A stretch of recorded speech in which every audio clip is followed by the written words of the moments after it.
হাসিনা আমাদের দেশি আছে, আমি ওকে দাওয়াত দিয়েছি, দেশি মুরগি রেখেছি, খাওয়াবো হাসিনাকে। আর আমি ইনশাল্লাহ জানুয়ারিতে যাচ্ছি। কোথায়? বাংলাদেশে। জানুয়ারিতে বাংলাদেশে যাচ্ছি। ভোট খুব তাড়াতাড়ি হবে। তিনি অন্তর্বর্তীকালের সরকার ডাক্তার ইউনূস, আমি দোয়া দেব সেখানে এমন একজন প্রধানমন্ত্রী নিযুক্ত হোক যেন বাংলাদেশের মানুষ সুখে শান্তির সঙ্গে এবং আলেম উলামারা তারা যেন নির্ভয়ে এবং স্বাধীনতার সঙ্গে ইসলাম পালন করতে পারে। আর যেন কোনো আলেমকে আয়না ঘরে ঢুকতে না হয়।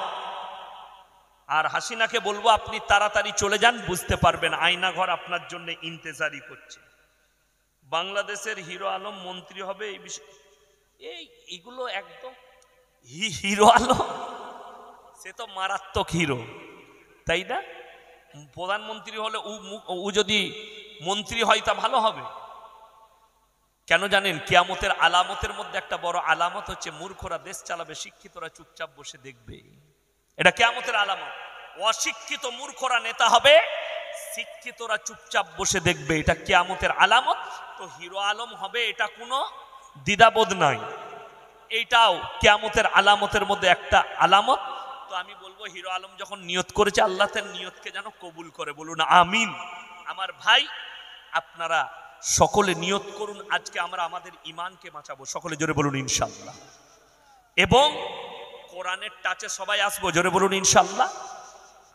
আলেমদের সংস্পর্শে আসুন, আপনার সন্তানকে দ্বীনি শিক্ষা দেন, আপনাদের সন্তানদের সঙ্গে সন্তানকে অর্ডার দেন ভালো জায়গায় বসার। কোথায় বললাম? ভালো জায়গায়। কোথায় বসবে? একটা নামাজির কাছে। একটা কথা আছে আমাদের বুদা বাংলায়, সঙ্গ দোষে লোহা ভাসে। শুনেছেন না শুনেননি? সঙ্গ দোষে লোহা ভাসে। সঙ্গ যদি ভালো হয় লোহা ভেসে যাবে। শুনেলেন?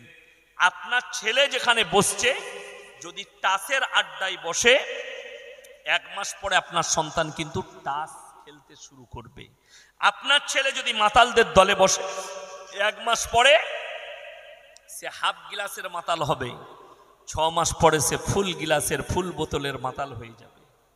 কিন্তু একটা ছেলে, আপনার সন্তান যদি নামাজিদের কাছে উঠা বসা করে, ইমামের কাছে উঠা বসা করে, ভদ্র লোকদের কাছে উঠা বসা করে, না সে ভাষা খারাপ শিখবে, সে বরঞ্চ ভদ্রই হয়ে যাবে। ঠিক কিনা কথা বলেন?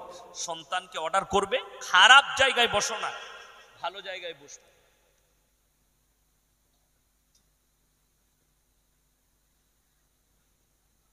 হাদিসের আলোকে আল আকসা মসজিদের ভবিষ্যৎ কি? দেখুন, ফিলিস্তিন গাজা যুদ্ধ চলছিল। আমি মাস 2 আগে বলেছিলাম লেবানন খুব তাড়াতাড়ি জড়াবে, লেবানন জড়িয়ে গেছে। তার 1 মাস আগে আমি বলেছিলাম ইরানও জড়িয়ে যাবে। শুধু ইরান নয়, গোটা মিডল ইস্ট জড়িয়ে যাবে। এখন শুধু ইরান লেবানন জড়িয়েছে, মিশর জড়াবে, আরব জড়াবে। বর্তমানে একটা সুখবর, আরবের সঙ্গে ইরানের সুসম্পর্ক হয়েছে, জোরে বলুন সুবহানাল্লাহ। এবং আমেরিকার, আমাকে সেদিনে প্রশ্ন দিয়েছিল ডোনাল্ড ট্রাম্প আবার প্রেসিডেন্ট হয়েছে, এটা নিয়ে কিছু বলুন। আমি বলেছি উত্তর একটাই, গুয়ের 2 পিঠটাই সমান। কথাটা বুঝতে পারেননি? পায়খানা ওপরটা শুকিয়ে গেলে পাক হয়ে যাবে তো? হবে? হবে না। ঠিক ওইটাই আমার উত্তর। পায়খানার 2 পিঠটাই সমান, যেমনি বাইডেন তেমনি ট্রাম্প, অসুবিধা কিচ্ছু নাই। রাজত্ব যেই বসুক, শুনেলেন আল আকসাই হচ্ছে কিয়ামতের ময়দান। ফিলিস্তিনের ময়দানটাই হবে কিয়ামতের ময়দান।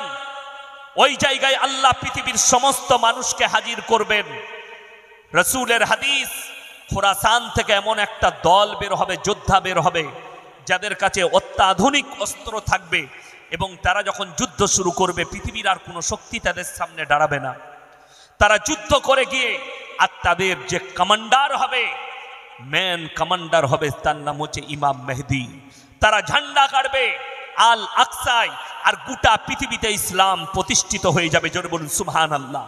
কিন্তু হাদিসটা শুনে যান, মুসান্নাফ ইবনে আবু শাইবার হাদিস, কিয়ামতের পূর্বে যখন ইসলাম প্রতিষ্ঠিত হয়ে যাবে, মসজিদগুলো নামাজিতে ভরে যাবে, জোরে বলুন সুবহানাল্লাহ। কিন্তু শুনে নাও, সেই নামাজিগুলো হবে সুদখোর নামাজি। বড় বড় অট্টালিকা বাড়ি বানাবে, শপিং মল বানাবে, কিন্তু ইমানদার খুঁজে পাওয়া মুশকিল হবে। কিন্তু মুসলমানের বিজয় হয়ে দাঁড়াবে, আল আকসাই ঝান্ডা গেড়ে যাবে, গোটা পৃথিবী ইসলামের ছায়াতলে আসবে, কিন্তু সেই যুগে মুমিন খুঁজে পাওয়া মুশকিল হবে। কেন? এরা বেঈমান কাফেরের আখলাককে ইসলাম মনে করে সেটাকে গ্রহণ করবে।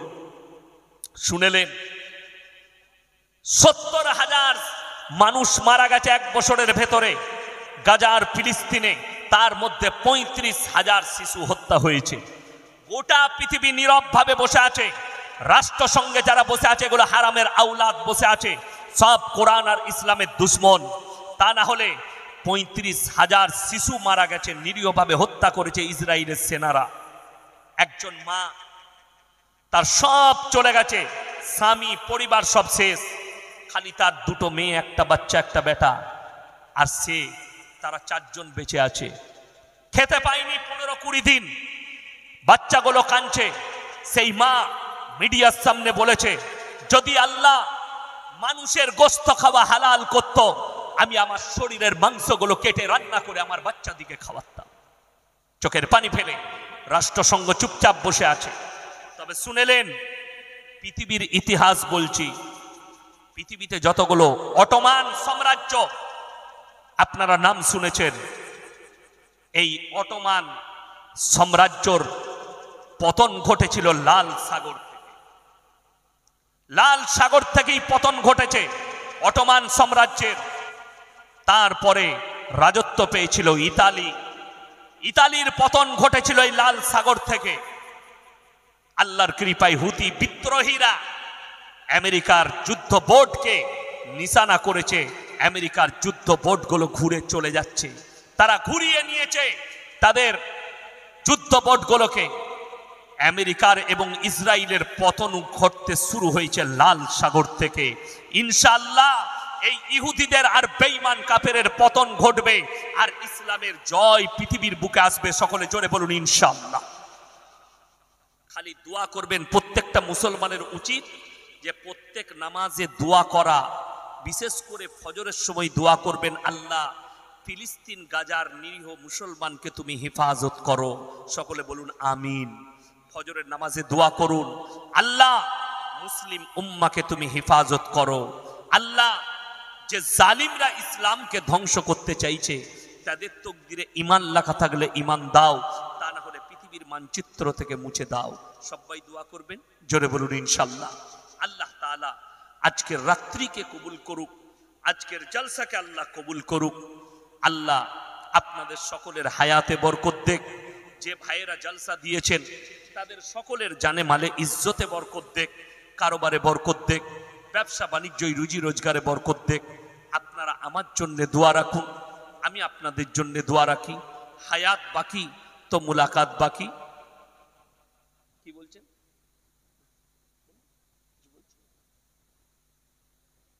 হায়াত বাকি তো মুলাকাত বাকি। আপনারা দোয়া রাখবেন আমার জন্য, আমি আপনাদের জন্য। আমিন। ওয়া আখিরু দাওয়ানা আনিল হামদুলিল্লাহি রাব্বিল আলামিন।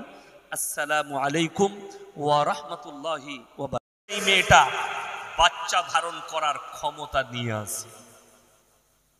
এখানে সায়েন্সের আর একটা কথা ডাক্তারদের শুনেলেন, কারুর যদি হরমোনের জোর বেশি থাকে সে 10 বছরেই বাচ্চা ধারণ করার ক্ষমতা নিয়ে আসে। আল্লাহর নবী 9 বছর বয়সে সংসার শুরু করলেন, বিবাহ হয়েছে 6 বছর বয়সে। এটা হাদিস, সহি হাদিস। নবীজি 9 বছর বয়সে সংসার শুরু করলেন। ঈশ্বরচন্দ্র বিদ্যাসাগর তিনি সংসার শুরু করলেন 8 বছর বয়সে তিনার বিবি। কবিগুরু রবীন্দ্রনাথ ঠাকুর যেদিনে বিবাহ করেছেন তিনার স্ত্রীর বয়স ছিল মাত্র 11 বছর। সব থেকে ডেঞ্জার কথা, তিনি হচ্ছেন বঙ্কিমচন্দ্র চট্টোপাধ্যায়। যেদিনে বিবাহ করেছেন তিনার স্ত্রীর বয়স ছিল মাত্র 5 বছর। কত বছর বললাম? 5 বছর। আরো লিস্ট আছে আমার কাছে লম্বা। দেবেন্দ্রনাথ ঠাকুর যেদিনে বিয়ে করেছেন স্ত্রীর বয়স ছিল 6 বছর। দেবেন্দ্রনাথ ঠাকুর। শিবনাথ শাস্ত্রী যেদিনে বিয়ে করেছেন তিনার স্ত্রীর বয়স ছিল 10 বছর। আপনার রাজনারায়ণ বসু যেদিনে বিবাহ করেছেন স্ত্রীর বয়স ছিল 11 বৎসর। যতীন্দ্রনাথ বসু ঠাকুর তিনার স্ত্রীর বয়স ছিল 8 বৎসর। সতেন্দ্রনাথ ঠাকুর তিনি যখন বিবাহ করেছেন তিনার স্ত্রীর বয়স ছিল মাত্র 7 বৎসর।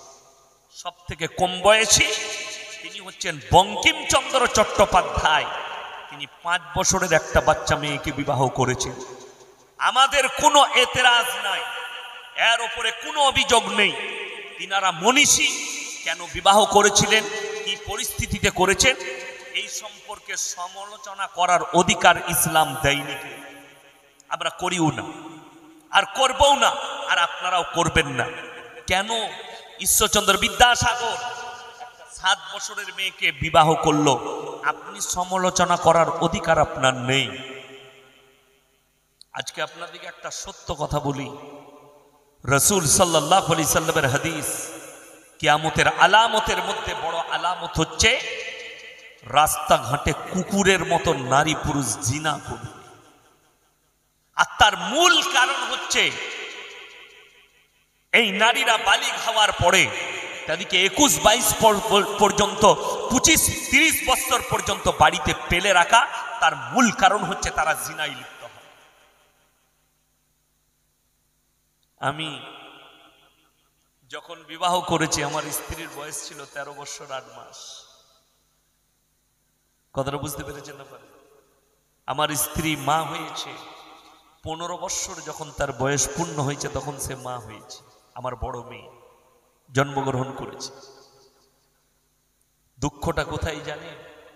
ডাক্তার আপনাকে পরামর্শ দিচ্ছে যে আপনি অল্প বয়সে মেয়েদিকে বিবাহ করবেন না। 15 বছর 16 বছর বয়সে বিবাহ করলে তাদের ম্যাচুরিটি হয় না, তাই সে মা হতে গেলে দুর্বল হয়ে পড়বে, তার শরীর অসুস্থ হয়ে পড়বে।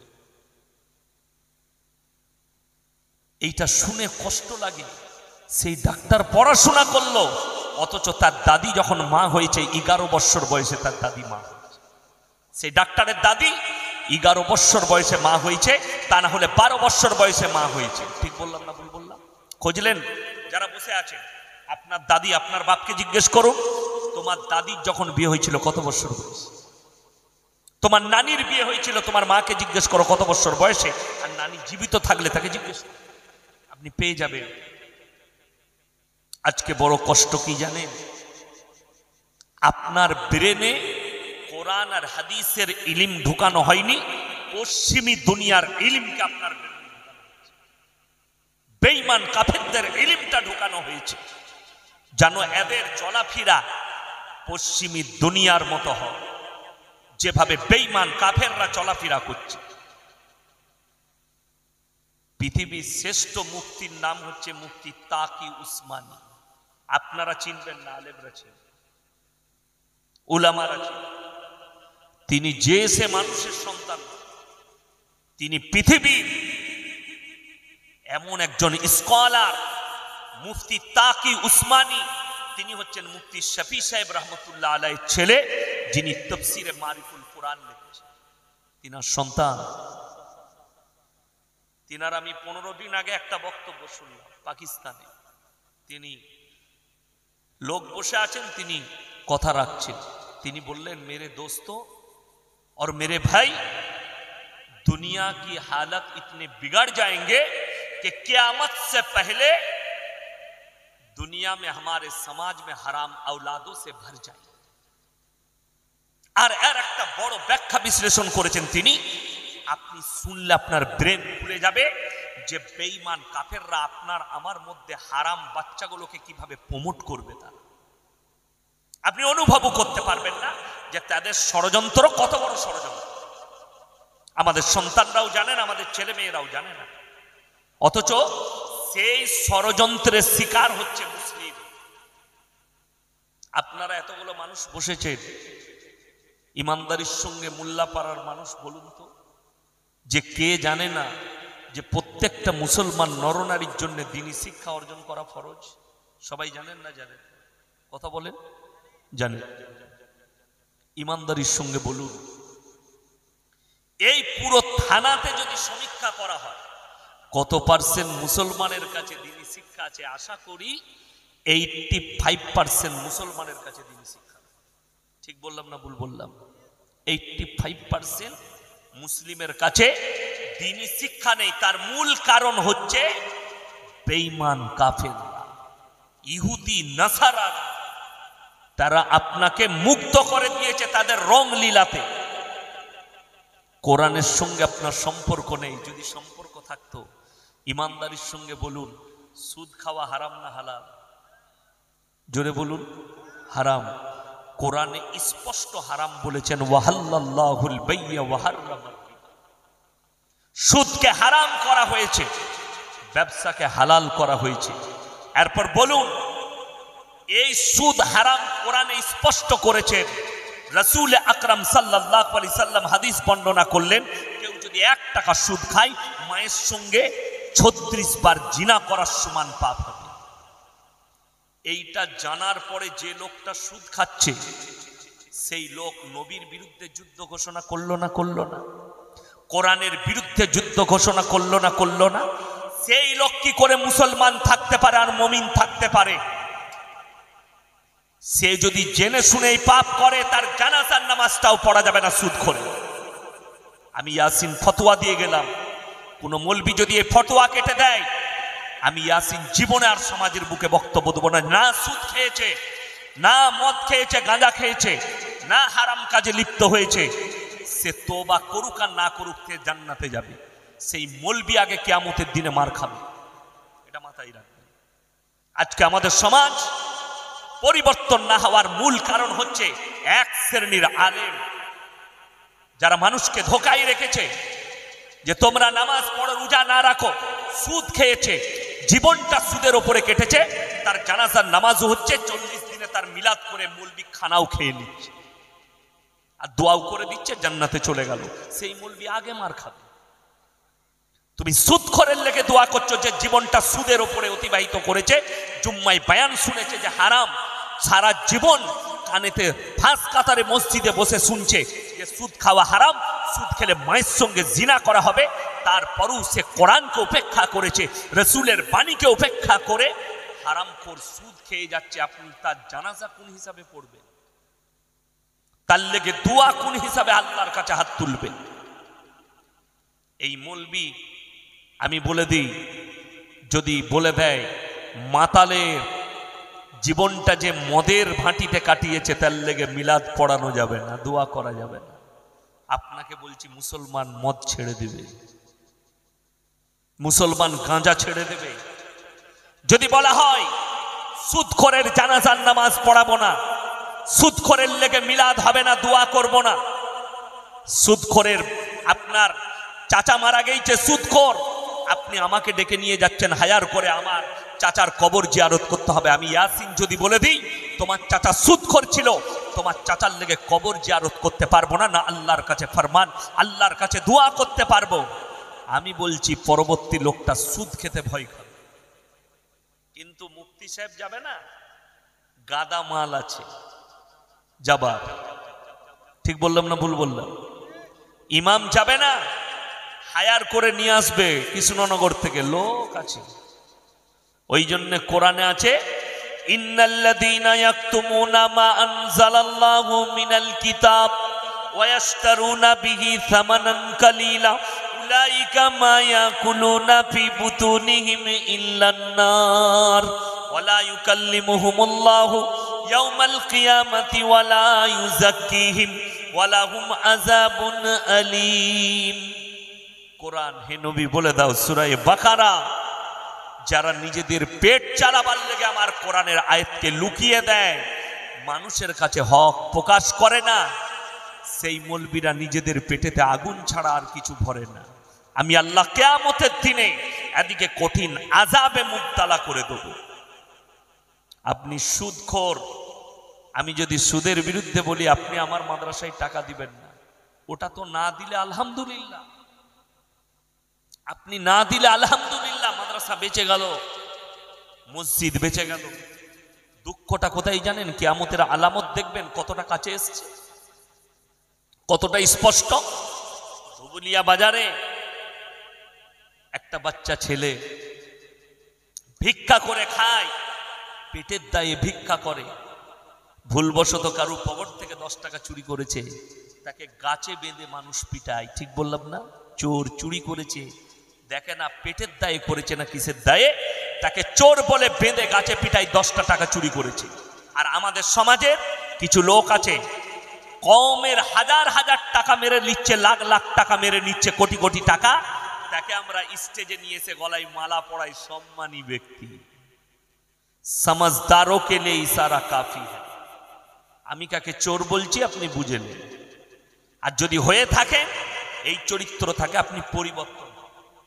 ওই জন্য আমাকে সবাই দাওয়াত দেয় না, ইনজেকশনের মতো ফুটবে আমার কথাগুলো, কিন্তু সকালবেলায় মহলম লাগাবেন, ঠিক হয়ে যাবে। মহলমটা কি? আপনাকে পরিবর্তন হতে হবে, ওইটাই মহলম।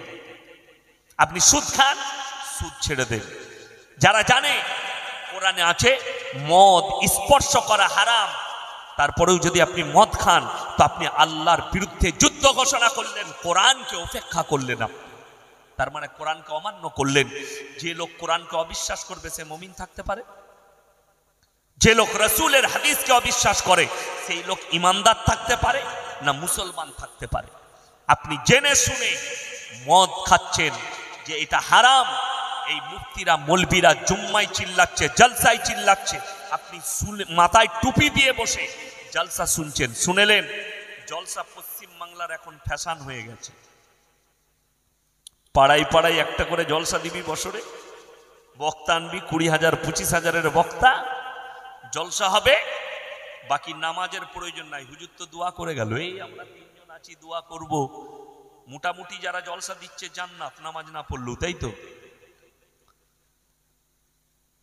ওই জায়গাটা ভুলে যান। আমার মতো 100টা মৌলবি ধরা পড়বে কিয়ামতের দিনে। সমাজকে ধোঁকা দিয়েছো, প্রতারণা করেছো, প্রবঞ্চনা করেছো। গত 3 দিন আগে আমি উত্তর দিনাজপুরে ছিলাম, ডালখোলার কাছে। ওইখান থেকে 42 কিলোমিটার দূরে একটা জলসা হচ্ছিল, বিহারি অনেক জায়গার বক্তা ছিল। উত্তরপ্রদেশে একটা উগান্ডার মাল ছিল, কালো জংজঙে, গুজরাটে থাকে, উর্দু ভাষাও ভালো করে জানে না, সে শুধু গজল পড়ে। জলসাটা কিন্তু সুন্নি ভাইদের, বেরেলবিদের জলসা, বেরেলি ভাইদের, সব 3 তাল্লা 5 তাল্লা টুপি পড়ে আছে, যদিও তারা আকীদার দিক দিয়ে খারাপ, কিন্তু জলসা হচ্ছে। সেখানে তাদের একজন মুফতি সাহেব এসছে। গজল কি হচ্ছে জানেন? কম কিভাবে নষ্ট হচ্ছে, মুসলমান কিভাবে শেষ হচ্ছে, জলসা কি করে শেষ হচ্ছে, আর জলসার দ্বারা কম কি ফায়দা পাচ্ছে দেখে যে। রাত 2:10 বাজছে, তখন বক্তাকে আনছে একজন মুফতি সাহেবকে। তার আগে মাগরিবের পর থেকে রাত 2টো পর্যন্ত হুক্কা হুয়া গজল চলছে। কি বুঝলেন? আপনি গজল শুনলে অবাক হবেন, মোবাইলে পাবেন, ইউটিউবে। ছেলেটা উগান্ডার মাল, কালো জংজঙ্গে, আফ্রিকায় ঘর মনে হয়, উর্দু, গুজরাটে থাকে। 70-80 হাজার টাকা বাজে, নিজের মেশিন নিয়ে আসে, ইকোটা বাড়িয়ে দেয়। কি বুঝলেন?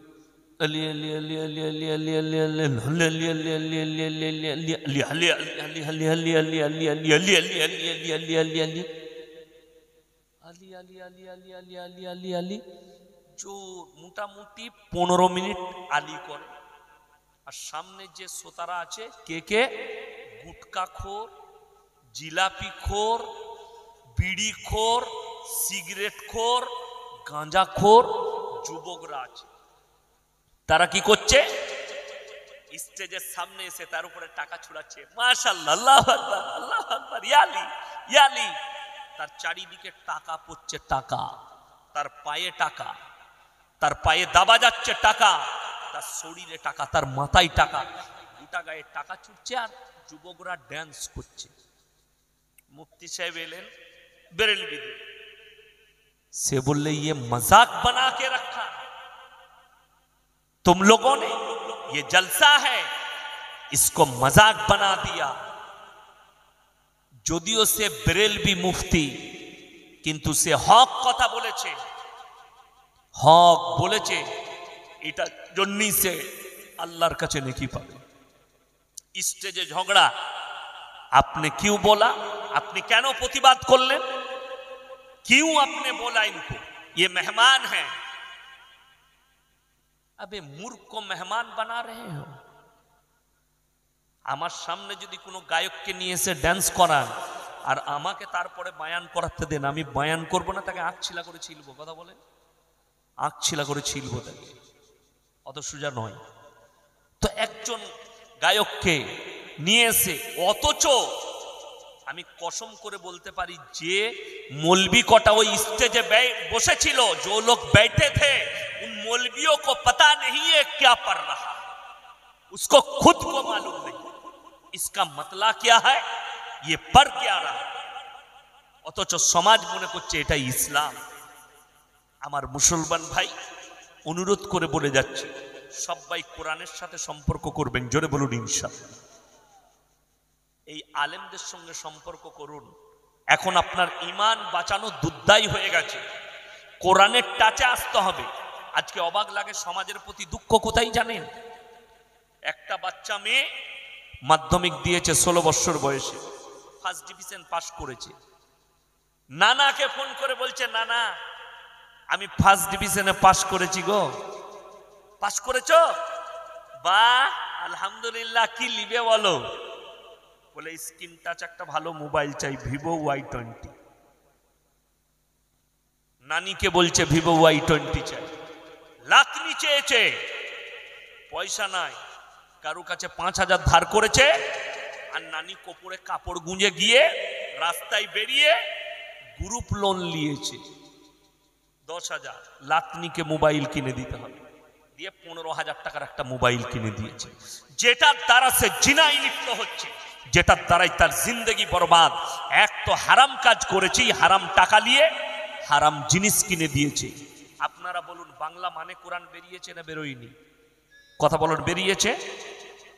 আমি মনে মনে করছি, আশা করি এখানে যদি 100টা ফ্যামিলির লোক থাকেন, 70টা ফ্যামিলিতে একটা বাংলা মানে কোরআন নাই। ঠিক বললাম না ভুল বললাম? আপনি লাতনিকে 15,000 টাকার মোবাইল কিনে দিতে পেরেছেন,